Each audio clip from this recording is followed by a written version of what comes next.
한국전통주 연구소 박록담 소장님의 연구실입니다. 자, 술술톡톡 제 3탄을 찍기 위해서 이 현장을 찾아왔습니다. 소장님 안녕하세요. 네, 안녕하세요. 사실 저희가 조금 전에 좀 상당히 좀 언성을 높인 그 이야기를 좀 나눴습니다. 이게 참 어떻게 보면은 부끄러운 얘기고, 근데 한 가지 제가 좀 쇼킹한 얘기가 일본 술 사케 어원이 한국이다, 한국어다, 우리말이다라는 얘기를 들었어요. 이게 좀 충격적인데, 이 사케 어원이 된 우리말이 어떤 겁니까? 우리가 발효 음식에서 특히 오랫동안 숙성시키고 그랬던 곰 삭는다는 말을 하잖아요. 곰 사갔다. 김치도 그렇고 장도 그렇고 젓갈도 그렇고 그 사갔다. 이게 발효됐다는 뜻이거든요. 그 사가가 사가가 됐고 그게 이제 일본어로 사케가 된 것입니다. 그거는 일본이나 한국이 공이 인정한 그렇죠. 내용인가요? 어허. 그래서 사케는 예. 한국 술에서 유래된 것이 정설입니다. 그렇습니까? 예. 그럼 우리가 프라이드를 가져도 되네요? 오히려 부끄럽게 생각해야죠.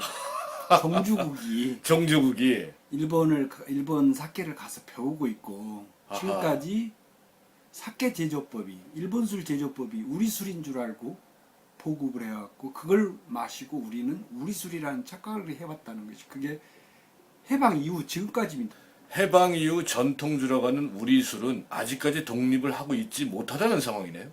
그렇죠. 술 측면, 술 문화나 양조 기술 측면에서 보면은 아직도 강점기 하에 놓여 있다 이렇게 봐도 과언이 아니죠. 이제 해방되려고 하는 몸부림을 치고 있는 상황, 그렇다고 봐야죠. 대구 MBC에 네. 그 다큐멘터리 아주 정말 훌륭한 다큐멘터리가 방영됐는데 우리 전통주에 대해서 그걸 보다 보니까 우리 소장님도 나왔지만 우리가 즐겨 먹는 막걸리가 우리 술이 아니라는 얘기거든요. 왜냐하면 그 발효를 시키는 누룩이 누룩이 아니라 그거를 일본에서 들어온 호모균을 가지고 백곡균이라고 그러던가요? 그걸 가지고 발효를 시키더구만요. 그렇죠. 그렇다면은 명백한 것은 그것은 일본 술이지 우리 술이 아니지 않느냐. 이것을 그 다큐멘터리를 보고 제가 느꼈어요. 이게 정확히 맞는 내용인가요? 그 표현도 맞겠지만은 일부 곡해된 부분이 있고요. 무엇보다는 중요한 것은 한국이나 중국이나 일본이 같은 동양 문화권이지만 고유의 양주 문화를 키워왔다는 거죠. 그것이 중국은 대국이라고 하는 자체 고유의 누룩을 사용했고 우리는 곡자나 누룩이라고 하는 것으로 매주 띄우시듯이 밀이나 쌀을 가지고 그 성형해서 벽돌 찍듯이 성형해서 누룩을 만들어 왔고 일본은 우리한테서 배운 기술에서 자기네들 형편에 맞게끔 다시 일본화 시킨 것이 쉽게 말하면 코지예요. 일본 누룩. 코지? 입곡이라는 겁니까? 그렇죠. 근데 이네들은 일찍 누룩에 또 술에 사케에 전념을 해서 연구가 우리보다 100년 앞서 있습니다. 국가적인 투자 차원에서 연구를 해왔고 체계화돼 있죠. 그래서 우리는 그동안 술에 관한 한 방치했단 말이에요. 왜요? 우리보다 앞섰던 선진 기술의 일본식을 우리는 그대로 들여온 거죠. 그럼 이 기술을 들여온 사람들은 사업했던 사람들이겠지. 개인이나 문화가 아니고 개인적인 문화나 그런 술을 즐기기 위해서 들여왔던 것은 아니죠. 그때 체제가 거의 강제적으로 일본식 술이 이 땅에 퍼지게 됐고 우리 고유의 방식의 술은 생산이나 음주를 못하도록 양주를 못하도록 만들었으니까 우리 술이 있었던 자리에 일본 술이 놓이게 된 거고 그것을 일제 강점기 또 그 이후에 지금 해방된 지 70년까지 지금도 그 일본식의 양조 방법, 일본 누룩 만드는 방법, 일본에서 사용하고 있는 균주를 이용한 술을 우리는 지금도 생산하고 있고 그것이 전통주인 줄 알고 착각을 해왔다는 거죠. 그러니까 전통주라고 하는 말이 한국 사람들 사이에서 전통주 그럼 어떤 술을 다 알고 있어야 됐잖아요. 근데 전통주는 우리가 어떤 술을 전통주라고 하자 하고 제안을 하면 사회적인 합의가 안 된다는 게 약속이 안 돼요. 왜? 기존에 기득권을 갖고 있는 사람들이 그걸 놓지를 않는 거죠. 전통주란 정의 자체가 없는 겁니까? 지금 합의를 못 하고 있죠. 아, 그렇습니까? 예. 그러니까 어허. 심지어 일본 방식도 100년이 넘었으니까 전통주라고 하자고 하는 이런 역설적인 주장까지 생겨날 정도니까 어허. 아직도 우리는 식민지를 못 벗어났다 이렇게 얘기를 하는 거죠. 야, 술에 대해서는 우리가 아직 독립을 하고 있지 못하다는 게 네. 정확한 오늘날의 현실이네요. 그렇죠. 우리가 어떻게 이런 처지에 놓이게 된 겁니까? 이게 참 저도 이해가 안 가는데 황당할 뿐이고. 그것은 소비자 몫이기도 해요. 소비자의 소비자요? 잘못이기도 합니다. 어떤 측면에서요? 소비자가 우리 술에 대해서 관심을 안 가졌다는 거죠. 일제강점기부터 지금 근 100년 가까이 예, 소위 주세법이 만들어진 100년이 넘었는데 일방적으로 공급해오는 술들이 시장에 놓였고 예. 소비자들은 그 술을 선택할 수밖에 없었단 말이죠. 어허. 근데 이게 상품화돼서 이 땅에서 상품화돼서 돌아다니니까 이게 우리 술인 줄 알고 있는 거죠. 소비자는 당연히 그렇게 아는 거죠. 그러나 그 제조 방법이나 그 기술이나 그 발효균들이 우리 예. 것이 아니라는 것에 대해서는 관심을 안 가졌단 말이죠. 아, 술은 그냥 다 똑같은가 보다 생각을 했던 거고 이건 당연히 우리 것이라고 생각을 해왔겠죠. 어허. 그런데 이제 와인이 넘쳐나고 사케가 넘쳐나고 위스키가 넘쳐나는 세상이 되어서 외국 술에 대한 정보를 많이 입력을 하게 됐으면은 예, 우리 술에 대한 관심도 가져야 되잖아요, 당연히. 예. 근데 우리 술에 대한 정보가 없어요. 어허. 왜? 일본 방식으로 만들고 일본 균주들이 와서 술을 생산하는 사람들이 이건 일본 방식이라고 얘기를 못 하겠죠. 아. 그러니까 자기 술에 대한 정보를 소비자들한테 공유를 못 한 거예요. 하하. 공개를 안 하는 거란 말이죠. 그건 일종의 상술이었겠죠. 그렇죠. 아. 누가 하겠습니까? 이게 한국 방식이 아니고 전통 방식이 아니라 소비자가 얼마나 선택을 해 왔겠느냐. 그러나 소비자들 입장에서는 그 술밖에는 선택할 기회가 없었다는 거죠. 하하. 그러면 선생님, 집에서 담궈 먹는 가양주, 밀주 같은 경우는 예. 그건 분명히 전통주잖아요. 그렇죠. 그 밀주에도 철저하게 우리 방식이 있고 일본 방식이 있었다는 거죠.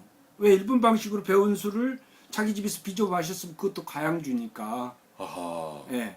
그러나 우리 방식은 어떻게 만든다고 하는 그것을 우리는 잊어버렸어요. 70년 일제 강점기 거치고 해방 후에 70년 동안 술 빚는 일이 불법이었고 밀주 제조는 금지를 해왔으니까 아하. 몰랐단 말이죠. 그리고 아까 말씀드린 대로 상품화돼서 유통되고 있는 술들에 대한 정보는 하나도 없단 말이죠. 야, 이제 와서 이게- 우리 술에 대한 얘기를 하고 있는데 예. 그 상품 정보에 이게 철저하게 누대로 대물림해서 우리 방식으로 만들고 있는 술이라고 하는 상품이 어디가 있냔 말이죠. 문화재 술, 전통식품, 명인 술 아니면 없습니다. 쌀로 만든다고 하는데 예. 이게 국산 쌀인지 수입 쌀인지 없어요. 그런데 한국 사람들은 쌀로 만들면 전통주인 줄 안단 말이죠. 예. 그러니까 이를테면 이런 거예요. 고추장이 있고요. 예. 쌀고추장 있고 찹쌀고추장 있고 보리고추장 있어요. 예. 그러면은 다 원료에 따라서 찹쌀고추장, 보리고추장, 쌀고추장이 있는데 그냥 고추장은 뭐냐 이거죠. 이 고추장은 밀가루 고추장이에요. 그럼 이건 밀가루 고추장이라고 해야 될 맞을 거 아닙니까? 예. 근데 밀가루 고추장이란 표시가 없단 말이죠. 아하. 그냥 고추장이에요. 소비자들은 고추장 그럼 우리 방식으로 만든 것인 줄 알죠. 그런데 그 원료는 전량 수입밀이란 말이에요. 이걸 전통식품이라고 보기에는 문제가 있는 거 아닙니까? 문제가 있는 게 아니라 전통식품이 아니죠. 그렇다면. 그러니까요. 예. 지금 시장 논리가 그런 논리라는 거죠. 술도 똑같다고 봅니다. 그럼 선생님, 네. 한마디로 이 방송을 지켜보는 우리 애청자분들한테 전통주라는 것은 어떻게 정의를 내리고 어떤 기준으로 판단을 해야 되는 겁니까? 그거를 먼저. 우선 전통주는 예. 누차 말씀드려왔습니다. 그동안 주장을 해왔는데 우선 우리나라 사람들이 밥이나 죽이나 떡을 만들어서 먹는 원료 예. 그게 바로 쌀이거든요. 예. 보리쌀, 수수쌀, 좁쌀, 기장, 예. 맵쌀, 찹쌀 있잖아요. 이 예. 쌀이 술의 주 원료라는 거죠. 어. 역사 이래 밀가루가 술의 원료인 적은 한 번도 없습니다. 어떤 기록에도 없고 조선시대 때도 그런 양조법은 없었어요. 예. 왜? 주식이 아니었기 때문에. 아. 체질이 안 맞다는 거죠. 건강에 안 좋다는 결론이에요. 그래서 쌀로만 만들어 왔다는 것이 전통주의 첫째 조건이고요. 예. 자, 그럼 그 쌀은 자기가 생산한, 자기가 살고 있는 곳에서 가장 가까운 거리에서 생산되는 쌀을 가지고 술을 빚었겠죠. 예. 지금 이게 세계화된 진리예요. 예. 그러니까 수입쌀이 될 수 없다는 뜻이죠. 예. 똑같은 쌀이라도 우리는 우리 땅에서 생산되는 국산 쌀을 써야 되는 거고, 예. 그렇죠? 국산 쌀이라고 한다면은, 자, 그 쌀에 술을 뭘 갖고 발효시키냐는데 전통적으로는 누룩이라고 하는 것을 만들어 왔어요. 예. 허지가 아닌. 예. 이 누룩은 효소 역할과 발효 역할을 동시에 겸하는 것입니다. 예. 그런데 지금의 계량 방식이나 일본 방식의 양조는 효소 역할, 효소제 따로, 효모 따로 사용하고 있단 말이죠. 그러니까 우리 방식이 아니에요. 그것이 지금 일본 방식이고 계량 방식이라는 것입니다. 그럼 우리는 비유를 드리자면 메주라는 거다 똑같은 거죠. 메주 콩 반죽해가지고 삶아서 반죽해가지고 띄워서 거기서 자란 곰팡이나 효모를 이용해서 장을 담그잖아요. 예. 우리 술도 똑같이 그와 같은 방법으로 해왔단 말이에요. 그건 누룩이라고 하는 거죠. 그렇죠. 근데 이 누룩은 우리 누룩은 아까 말씀드린 대로 당화제 역할, 효소 역할, 발효제 역할을 동시에 한단 말이죠. 아, 누룩 한 가지가 예, 예. 일본처럼 분리된 그렇죠. 게 아니라. 예. 근데 지금 법에서는 당화제 역할만 하는 발효를 못 시키는 당화제 역할만 하는 것을 누룩이라고도 법에는 돼 있단 말이죠. 그럼 그렇습니까? 소비자는 누룩으로 하면은 누룩이라고 했으니까 우리 술인가부터 하는데 하나는 발효를 못 시키는 당화제고 우리 방식의 누룩은 발효도 당화도 시키는 우리 누룩인 거죠. 아하. 이게 법이에요 지금. 그게 양주법입니까? 지금 그렇죠. 양주법이 그렇게 돼 있습니다. 주세법이죠. 주세법에. 네, 그 주세법은 일제 시대 때 만들어진 건가요? 그렇죠. 자, 지금에 와서 100년 동안 이어온 방법이 잘못됐다가 아니라 예. 이제는 우리 방식을 본연의 우리 술의 정체성을 찾자는 거예요. 아하. 이런 방식도 있고 조상 대대로 대물림해온 이런 고유의 방식도 있고 예. 그렇죠. 그런데 그간에는 수대 대물림해온 몇백 년씩 대물림해온 우리 방식은 상품화나 면화가 어려웠어요 사실은. 우리 주세법인데도 불구하고. 아하. 그런다 하면 이걸 활성화시켜서 보다 많은 사람들이 사서 마실 수 있도록 해야 되고 아하. 외국에서 들여온 신기술보다는 예. 우리 고유의 방식을 활성화시키는 쪽으로 정책이 펴져야 맞죠. 아, 그러니까 그렇죠. 전통주라는 것은 우리 쌀을 쓰고 우리 누룩으로 술을 빚은 게 전통주라고 정의를 낼 수 있는 거고 그렇죠. 네. 지금 현재 우리의 이 주세법은 양조 과정에서 우리의 전통 누룩을 쓰지 않아도 마치 전통주처럼 인정이 되는 모순이 있다. 그렇죠. 그러니까 이거를 바꿔야 된다. 네. 아, 알겠습니다. 이제 개념이 잡히네요. 그럼 그 일선에서 이 일을 해오시다 보면 참 네. 가슴에서 불덩어리가 많이 솟구쳤겠습니다. 그렇죠. 그러니까 어떻게 보면은 이건 예. 당연한 논리고 순리인데 예. 그동안 잠잠해서 아무 여론이 없었던 이론이 없었던 상황에 저 같은 사람이 이런 주장을 하면은 아, 말 그대로 이단인 거잖아요. 예. 말 그대로. 근데 과거에는 그런 아무 개념이 없었다고 한다면은 예. 이제는 이제 우리가 국력도 그만큼 세계 강국 수준에 올랐고 예. 문화도 수출하고 활성화시켜가는 융성이라고 하는 정책을 편다고 한다면 이제는 우리 것은 이것이다 하고 얘기할 수 있어야 되고 국가 장려하더라도 우리 방법을 장려하는 쪽으로 가야죠. 아, 알겠습니다. 지금 행간에 너무나 많은 이 밀집된 정보들이 들어가 있습니다. 참 많은 생각을 하게 되는 그런 말씀을 주셨고요.